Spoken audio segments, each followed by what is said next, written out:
आज का class start करते हैं।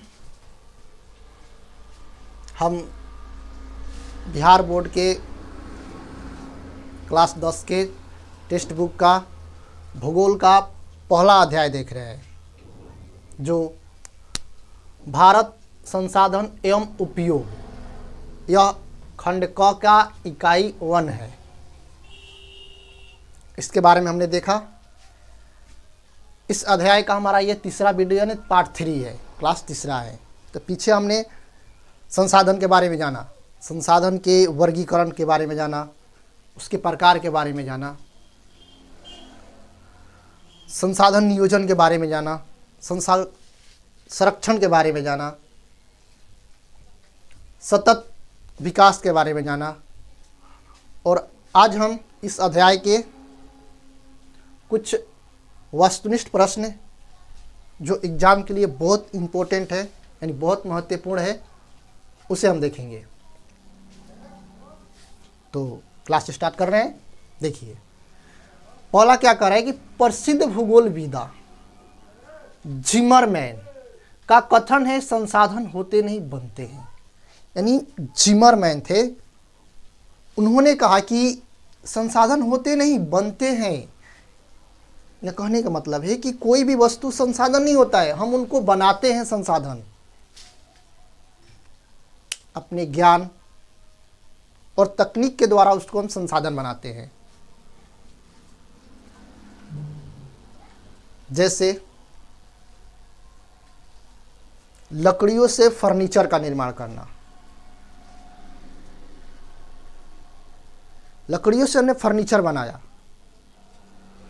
तो फर्नीचर हमारे लिए बहुत उपयोगी है। तो जिमरमैन ने क्या कहा कि संसाधन होते नहीं बनते हैं, संसाधन होते नहीं बनते हैं। यह कथन किसका है? तो जिमरमैन का है। यह कथन किसका है? जिमरमैन का। चलिए आगे देखते हैं। कह सकते हैं हमारे देश के राष्ट्रपिता महात्मा गांधी जी, वो भी संसाधन के संरक्षण में उनका भी योगदान सराहनीय है, यानी महत्वपूर्ण योगदान कह सकते हैं। वो बहुत बड़े चिंतक थे। संसाधन संरक्षण के बारे में उन्होंने एक महत्वपूर्ण कथन कहा था। वो कथन क्या कहा? कहे कि हमारे पास पेट भरने के लिए बहुत कुछ है, हमारे पास पेट भरने के लिए बहुत कुछ है, लेकिन पेटी भरने के लिए नहीं। यह कथन किसने कहा था? तो महात्मा गांधी जी ने कहा था। अब इस कथन के बारे में जानते हैं। देखिए, उन्होंने कहा हमारे पास पेट भरने के लिए बहुत कुछ है, यानी हमारे उपयोग में बहुत कुछ है, लेकिन लालची व्यक्तियों द्वारा इसका अधिक दोहन किया जा रहा है। जब अधिक दोहन होगा तो ये संसाधन समाप्त भी हो सकते हैं, जो आगे भविष्य के लिए कह सकते हैं कि भविष्य के यानी मानव जीवन के लिए खतरा बन सकता है। तो उन्होंने क्या कहा कि हमारे पास पेट भरने के लिए बहुत कुछ है, लेकिन पेटी भरने के लिए कुछ नहीं।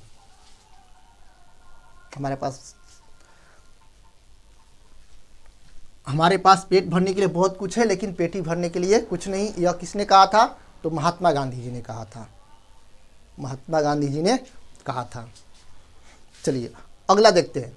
संसाधन संरक्षण के ही दिशा में मेघा पाटेकर जी का भी बहुत बड़ा योगदान रहा।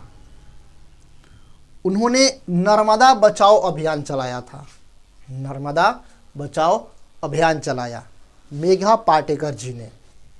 तो नर्मदा बचाओ अभियान किसने चलाया था? तो मेघा पाटेकर जी ने। तो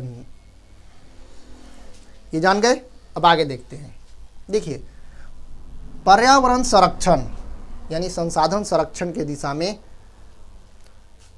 सुंदरलाल बहुगुणा जी का भी महत्वपूर्ण योगदान है। उन्होंने पर्यावरण को संरक्षण के लिए चिपको आंदोलन चलाया था। पर्यावरण संरक्षण के दिशा में उन्हें भी महत्वपूर्ण योगदान निभाया, जो चिपको आंदोलन चलाया। और चिपको आंदोलन ये उत्तराखंड के टिहरी गढ़वाल क्षेत्र में 1972 ईस्वी में चलाए थे। 1972 ईस्वी में चलाए थे। जो वहाँ के पर्यावरण के संरक्षण के लिए महत्वपूर्ण कदम उठाए, जिसने पेड़ों के वनों की कटाई पर रोक लगाई थी। अब आगे देखते हैं। देखिए, सुमशेर जी कह सकते हैं एक महान लेखक थे। इन्होंने भी संसाधन संरक्षण के दिशा में महत्वपूर्ण कदम उठाए। इनकी प्रसिद्ध पुस्तक small is beautiful, small is beautiful के द्वारा पर्यावरण संरक्षण के बारे में गांधी जी के विचारों को लिखा, गांधी जी के विचारों को लिखा था। चलिए अब आगे देखते हैं। पर्यावरण संरक्षण यानी संसाधन संरक्षण के दिशा में विश्व में भी कई सम्मेलन किए गए, जिनमें सबसे पहला यानी प्रथम पृथ्वी सम्मेलन, इस दिशा में प्रथम पृथ्वी सम्मेलन जो जगह है रियो डी जेनेरो, ये जगह कहाँ है? ब्राज़ील में। वहाँ पर 1992 ईस्वी में आयोजित किया गया था। पर्यावरण संरक्षण के दिशा में प्रथम पृथ्वी सम्मेलन रियो डी जेनेरो ब्राज़ील में 1992 में आयोजित किया गया।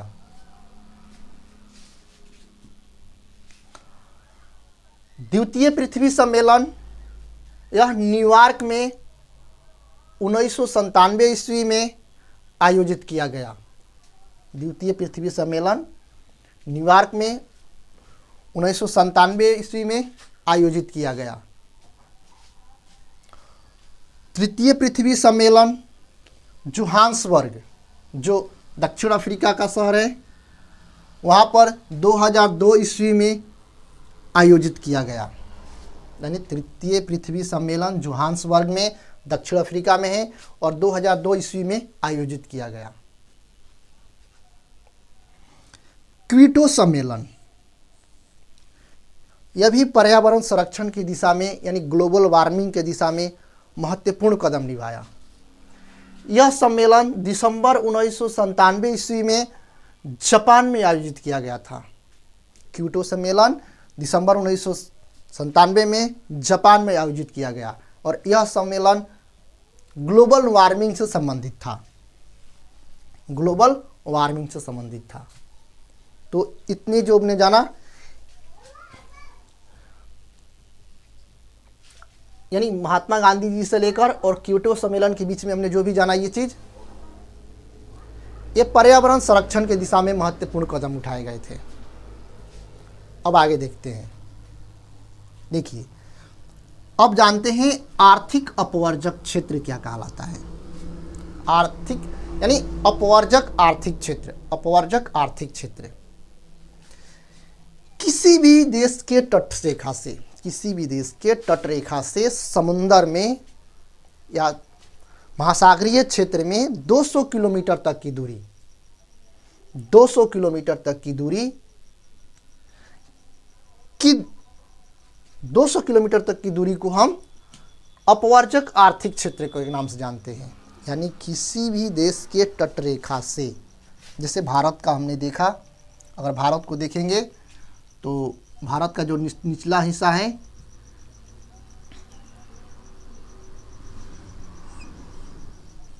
जो भारत का निचला हिस्सा है, यहाँ से 200 किलोमीटर तक की दूरी महासागरीय क्षेत्र में आर्थिक अपवर्जक आर्थिक क्षेत्र के नाम से जानते हैं, अपवर्जक आर्थिक क्षेत्र के नाम से जानते हैं। अब देखिए आगे कह रहा है, मानव एवं तकनीक की शोषणात्मक दोहन की प्राकृतिक डाकुओं की अर्थव्यवस्था कहा जाता है। मानव और तकनीक, मानव और तकनीक का जब अधिक शोषण करेंगे तो जो यह प्रवृत्ति उत्पन्न होती है, तो उस प्रवृत्ति को हम डाकुओं की अर्थव्यवस्था कहते हैं। डाकुओं की अर्थव्यवस्था। आज देखा जा रहा है कि मानव को और तकनीक को अधिक शोषण किया जा रहा है। अपने अर्थव्यवस्था को बढ़ाने के लिए मानव और तकनीक का अधिक दोहन कर रहे हैं। लोग 14 घंटे 12 घंटे काम कर रहे हैं, तो उसी को ही हम क्या कहेंगे, डाकुओं की अर्थव्यवस्था। डाकुओं की अर्थव्यवस्था। अब जानते हैं पर्यावरण दिवस। पर्यावरण दिवस, तो पर्यावरण दिवस प्रति वर्ष 5 जून को मनाया जाता है। पर्यावरण दिवस प्रति वर्ष 5 जून को मनाया जाता है। 5 जून को मनाया जाता है। इसके बारे में जानते हैं। देखिए, पर्यावरण संरक्षण की दिशा में सर्वप्रथम स्टॉकहोम में 1972 में विश्व शिखर सम्मेलन किया गया था। पर्यावरण के संरक्षण हेतु स्टॉकहोम में सर्वप्रथम विश्व शिखर सम्मेलन 1972 ईस्वी में किया गया था और उसी आयोजन में यह तय किया गया कि हम प्रति वर्ष 5 जून को पर्यावरण दिवस मनाएंगे।